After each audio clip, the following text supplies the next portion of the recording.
네, 이번 주에 시가가 2,000선에서 시작을 했는데 결국에는 1,920선까지 내려오면서 거래를 마쳤습니다. 지금 5일 연속 일주일 내내 하락해서 분위기가 참 좋지 않은 상황인데요. 이런 가운데 어떻게 우리가 투자 전략 세워야 하는지 시장 상황 먼저 자세하게 점검해 보겠습니다.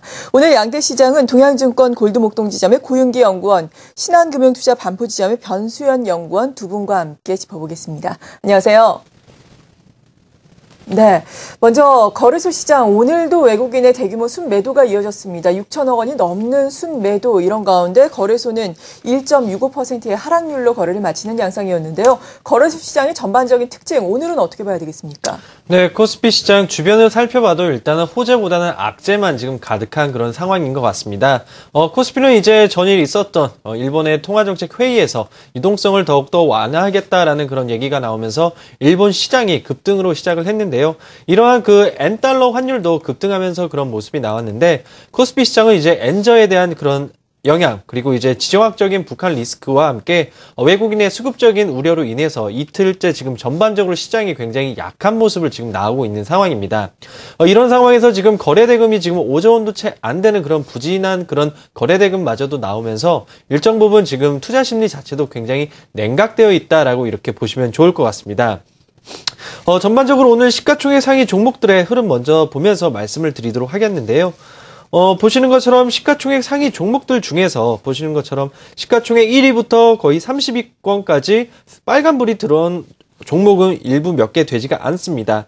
SK텔레콤과 KTNG 그리고 LG생활건강 정도로 보시면 좋을 것 같은데요. 세 가지 종목의 공통점이라고 한다면 내수 관련주라고 할 수 있습니다. 결국 오늘 같은 경우도 이제 경기 민감주보다는 경기 방어주 위주로의 그런 상승세가 눈에 띄는 하루였는데요. 지금 현대차와 기아차 그리고 모비스 자동차 3인방이 여전히 약한 모습을 보여주고 있습니다. 미국 쪽에서의 이제 리콜이 오히려 다른 캐나다라든지 일부 국가로 확대가 가능할 수 있다라는 그런 우려감이 더욱더 부각이 되고 있는 상황인데요. 물론 증권사 입장에서는 지금 밸류에이션 상으로는 현대차가 20만 원, 그리고 기아차가 5만 원 선에서는 한번 매수를 해볼 만한 그런 시점이다라고 얘기가 나오고 있지만 투심 자체가 지금 굉장히 좋지 않기 때문에 단순한 밸류에이션 상으로 접근하기에는 무리라고 이렇게 판단해 볼 수 있을 것 같습니다. 세부적인 수급은 이따 저 자세하게 말씀드리도록 하겠습니다. 네, 단순하게 밸류에이션이 저평가되어 있다라는 논리로 접근을 하면 무리가 있다라고 말씀해 주셨는데, 그렇다면 어떤 투자 전략이 필요한지 말씀하신 것처럼 잠시 후에 알아보겠습니다.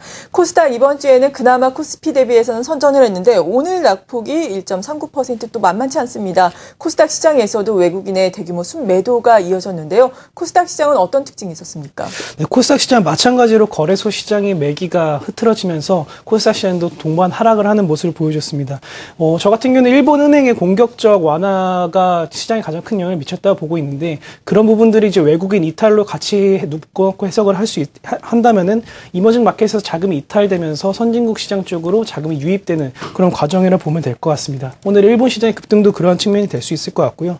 거기다 추가적으로 외국인 같은 경우는 파생 시장 쪽에서도 지속적으로 주가를 누르고 있는 포지션을 취하고 있습니다. 그렇다 보니까 최소한 다음 주 정도 만기가 지나면서 그런 포지션이 바뀌기 전까지는 시장은 좀 어려운 상황이 좀 지속되지 않을까, 그렇게 생각이 되고요. 코스닥 시장 같은 경우는 그동안 외국인과 연기금을 중심으로 해서 이끌어왔었던 부분들이 있었었는데, 어제 오늘부터 외국인들이 순매도 기조를 보이면서 시장이 하락하는 모습을 보여줬습니다. 단순하게 수급적인 측면으로만 접근하는 게 조금 더 시장을 쉽게 해석을 할 수가 있을 것 같고요. 시가총액 상위 종목만 놓고 본다면은 상대적으로 거래소 시장보다는 어느 정도 선방을 하는 모습을 좀 보여주고 있습니다. 상위 종목 본다면은 GS 홈쇼핑 같은 경우가 3%대의 상승을 기록을 했는데, 이런 부분들 수급적인 측면과 엮어서 생각을 해본다면, 물론 기관과 투신과 연기금이 사기도 했지만은 그 외국인들이 팔지 않았다는 점에서 오늘 상승폭을 보여줬다고 볼 수 있을 것 같습니다. 그리고 대부분 거래소 시장처럼 대부분의 종목들이 하락을 한 건 아니었었고요. 어느 정도 혼조세를 좀 보여줬다고 생각이 됐는데, 그동안 기존의 제약 바이오 업종들에 대해서 꾸준하게 매수세가 이어지면서 시젠이라든가 제백스 같은 그 시총 상위 종목들은 상승세를 유지를 했고요. 당일 그 삼성전자 잠정 실적 발표가 예상치보다 좋게 나오면서 파트론을 비롯한 다른 기타 그 IT 관련 부품 업체들도 상승세를 유지하면서 마감했습니다. 네. 수급 동향 이어서 점검을 해보겠습니다. 먼저 코스피 외국인이 지금 6천억 원 넘게 6,700억 원의 순매도를 보였습니다. 이런 가운데 운수 장비 업종에 대한 순매도는 어제에 이어서 오늘도 2,700억 원대 큰 폭으로 이어졌고요. 특히나 어제 전기전자 업종은 그나마 좀 잠잠했는데 오늘은 전기전자 업종 내에서도 1,300억 원 대규모 순매도하지 않았습니까? 업종별로 자세히 어떻습니까? 네, 일단 수급 현황 잠시 화면을 보시면서 말씀을 드리겠는데요. 오늘 외국인이 지금 코스피 시장에서 집계된 바로는 6,700억 가까이 지금 매도가 집계되고 있는 상황입니다. 개인과 기관에서 어느 정도 매수가 나오고 있는 상황이지만 외국인의 매도가 지금 지속적으로 나온다고 있다는 점에서 또다시 그 부담감으로 작용을 할 것 같은데요. 특이한 점은 3월 29일 날 매수가 들어왔다는 점인데 이 부분은 박근혜 정부의 이제 새로운 경제 정책이 나올 것이라는 그런 기대감에 따라서 나왔던 그런 부분입니다. 그렇지만 막상 뚜껑을 열고 나니까 오히려 크나큰 파급 효과가 없었던 그런 모습이었는데요. 경제 정책에 대해서 일정 부분 기대감이 있었지만 그 기대감이 이제 실망감으로 나오면서 엔저 영향과 함께 맞물려서 지금 또다시 정책적인 공백기가 나오면서 외국인이 매도세로 일관하는 그런 모습을 보이고 있습니다. 업종별로 보게 된다면 오늘 기관 같은 경우에는 일단 지수 방어 차원으로 지속적으로 매수가 들어온 상황인데요. 외국인은 일단 코스피 대형주, 그리고 제조업, 운송장비, 그리고 전기전자 업종을 위주로 지속적으로 매도를 한 상황입니다.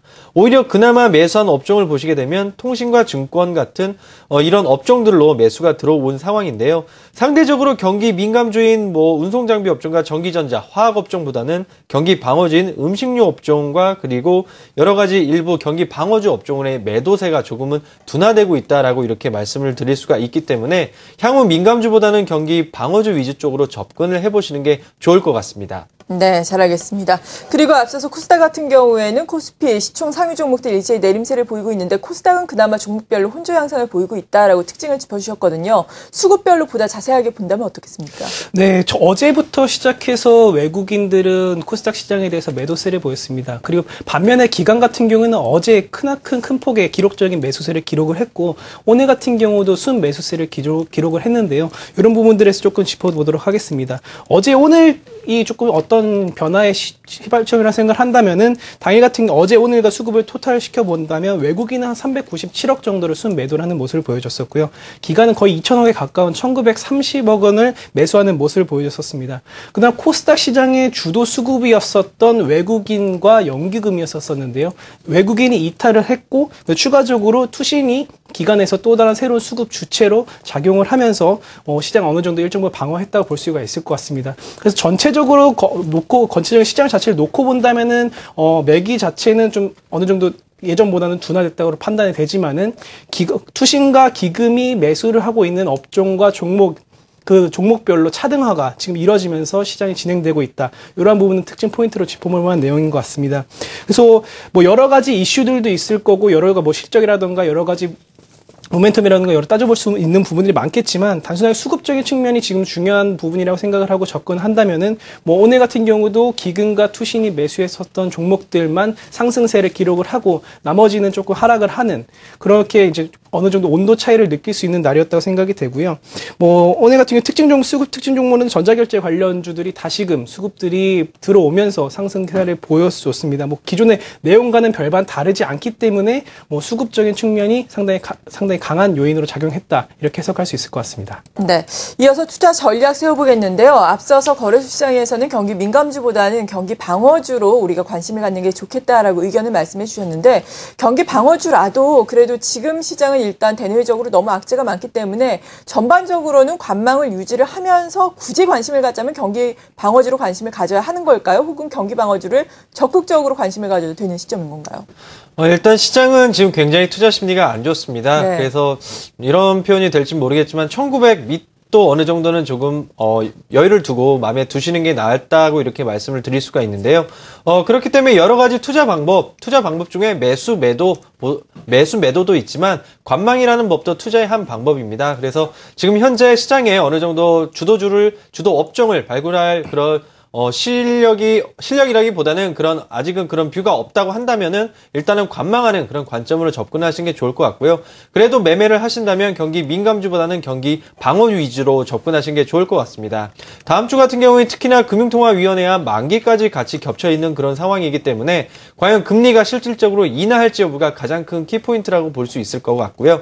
대외적으로는 엔달러 환율이 100엔을 언제 돌파할지가 가장 키포인트라고 보시면 좋을 것 같습니다. 그래서 이 두 가지 팩터를 확인하시면서 매매에 임하시는 게 좋을 것 같습니다. 네, 그렇죠. 추경 예산이 또 풀리게 되면 시중금리는 올라가기 마련이기 때문에 금융통화위원회를 통해서 또 금리 인하가 됐으면 하는 바람들 많이 가지고 계실 텐데 이 부분은 지켜봐야 되겠죠. 코스닥 시장의 투자 전략은 또 어떻게 세워봐야 될까요? 저 같은 경우는 계속 코스닥 시장의 시장을 담당하고 있기도 하지만은 지속적으로 이전부터 계속 중소형주 시장에 대해서 여전히 매매 기회는 살아있다라고 말씀을 드려왔었던 부분이 있었습니다. 거래소 시장 같은 경우는 여러 가지 그 시장을 누르는 요소들이 많은 것 같습니다. 지정학적 리스크 문제도 있고요. 일본의 양적완화 부분도 있을 거고 파생 포지션이라는 문제도 분명히 존재하기 때문에 당분간은 거래소 시장에서 수익을 내는 기회는 조금 제한적이지 않을까 이렇게 생각이 됩니다. 여전히 그 중소형주 같은 경우는 이번에는 포트폴리오를 변경을 하는 어떤 분기점이라고 생각이 됩니다. 왜냐하면 기존의 중소형주의 수급을 이끌었었던 외국인과 연금이었었더라면은 이제 외국인들이 빠져나가고 있는 시점이기 때문에 본인이 보유하고 있는 종목 중에서 외국인들이 빠져나가는 강도가 크면서 실질적으로 손실이 나기 시작하는 종목이라고 한다면은 지금 같은 경우는 새롭게 코스닥 시장의 수급으로 떠오르고 있는 투신이라든가 여전히 유지되고 있는 연기금이라든가 이런 수급 주체가 매수하고 있는 종목으로 포트폴리오 변경을 하는 것이 좋을 것 같습니다. 네, 잘 알겠습니다. 지금까지 동양증권 골드목동지점의 고윤기 연구원 그리고 신한금융투자 반포지점의 변수현 연구원과 함께 양대 시장 점검을 하면서 투자 전략 세워봤습니다. 두 분 고맙습니다.